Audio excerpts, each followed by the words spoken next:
What is up, everybody? Hey, if you don't know this channel, my name's Craig, along with Chris. We love the NFL. This isn't our main channel. We have Sports Talk Detroit. We are Lions fans. We don't hide that, but we love the NFL, and we kind of love bringing you stories that the national media isn't covering, or maybe even taking them a different way. And that's what I want to do with the Falcons for this one, because I think the Falcons actually don't turn off the video. I got multiple reasons why, or at least make you understand, hopefully, why they did it. I understand why the Falcons took Michael Penix Jr. with the number 8 pick. And my guess is that many of you Falcons fans, Dirty Bird Nation, are sitting there and you look something like this when Michael Penix's name was called. It was something like this. Right, because you're just in shock and in wonder. I remember we were doing a live draft with it. I'm like, they took Penix? And Chris immediately was like, what are they doing? And my response, I get it. So here's why. What we're going to do is we are going to talk about the age of your aging quarterback, the injury issue that he's coming off of. We are going to talk salary cap. We are going to talk team. So we are going to talk a few different things. So stick with me with these 3 different things. The first one is salary cap, and we start with team salary. So this is via Spotrac or Spot Track. And right now, this is the salary cap remaining for 2024, which doesn't matter that much. Atlanta's number 29 with 90 players on the roster. Remember, only the top 51 count. You need to have 53, or that's the maximum for an NFL roster. Top 51 count. All right, let's move to 2025 and see if it gets a little bit better. And it does slightly your number 21. But here is a theme that I want you to notice. While you have 23, almost 24 million, which isn't much, okay? It's not that big of a difference from having almost nothing. So when you sit here at 24 million, but you only have 45 players under contract, that is less than everybody around you at that time. All right, so what you realize about that is, yeah, you might have this number 21 money, but you don't have enough players to fill your roster, so that actually gets kind of scary. All right, what about the year after that? Because this year and next year, Kirk Cousins, he's your quarterback, he's your guy. People talk about, is this a 2-year contract, or is this a 3-year contract or a 4-year contract with Kirk? We're going to get into his specifics here in a minute, but you again are number 20 here with 133 million, but yet again, many more players in which to sign. So here's the way I look at this.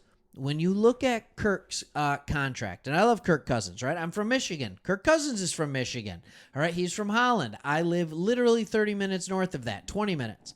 All right, so I get all of this. His cap hit this year is 25 million. Next year, 40 million.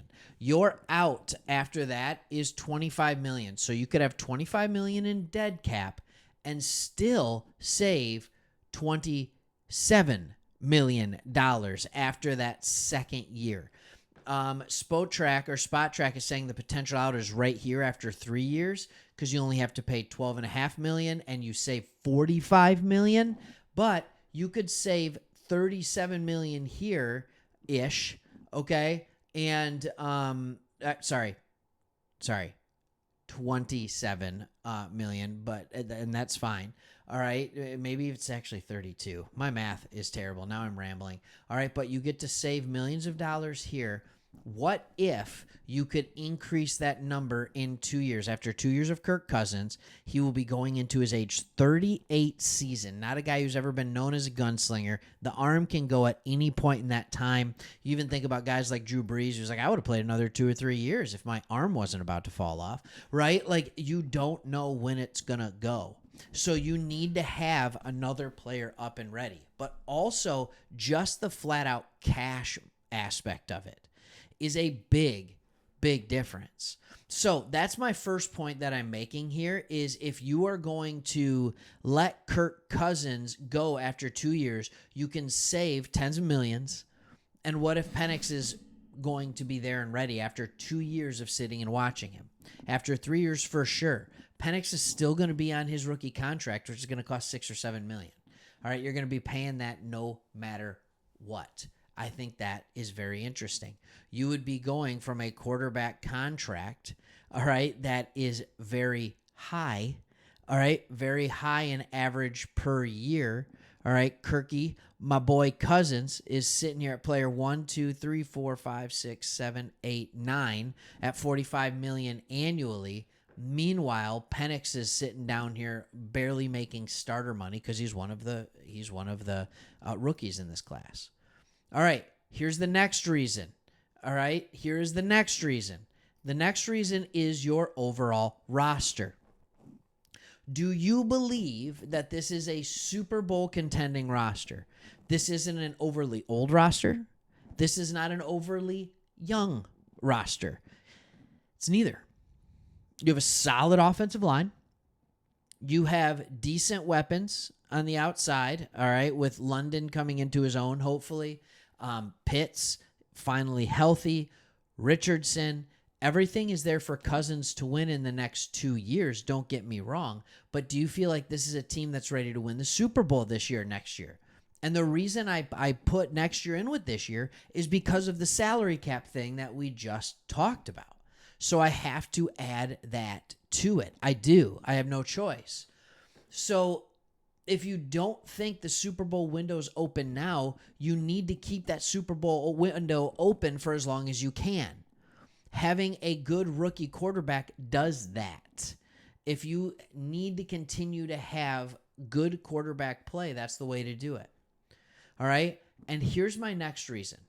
All right? When we look at the draft, when you see this and you look at who is available after Penix, it's Rome Odunze. I get it. You might want him.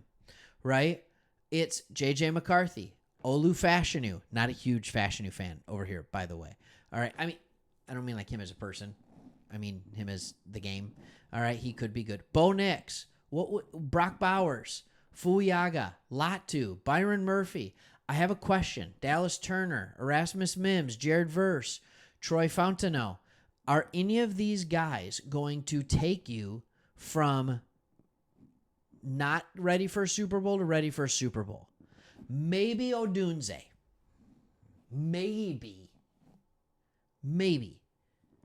But you got Drake London. You feel good with him as your number one right now. You have Pitts, who's a tight end. He's a wide receiver as well, right? And then it was a bunch of guys that you don't need. You don't need a tackle right now. You don't need a tight end. You have Pitts. You don't need an edge rusher necessarily or a defensive tackle. You have those players in place, and you can continue to get them in the future. So when you look at this, salary cap-wise, it makes sense. As far as are you ready to win now versus the future, it keeps the window open. And there was nobody here that would available in the draft at that spot that would have put you over the top this year. It just wasn't there.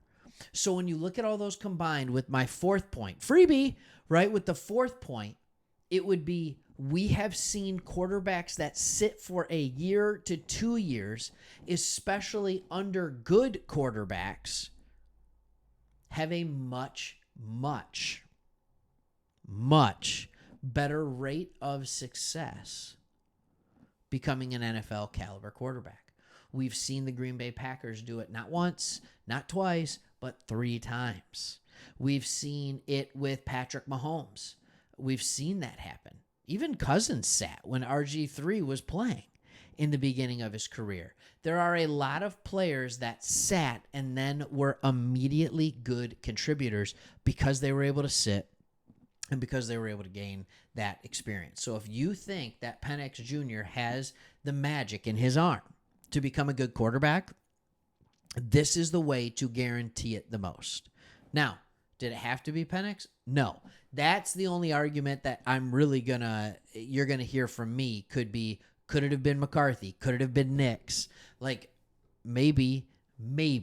All right, so that's all right. Everybody knew who their guys were. Everybody knew who they wanted as far as quarterbacks go. Now you get to see. And I can't think of a better person to be a mentor under than Kirk Cousins. All right, thanks for watching. Hope you like the channel. We've done Falcons videos in the past. We're opening it back up to all the teams again. So if you like more Falcons content, keep watching, and we'll hope to see you on the next one. Bye.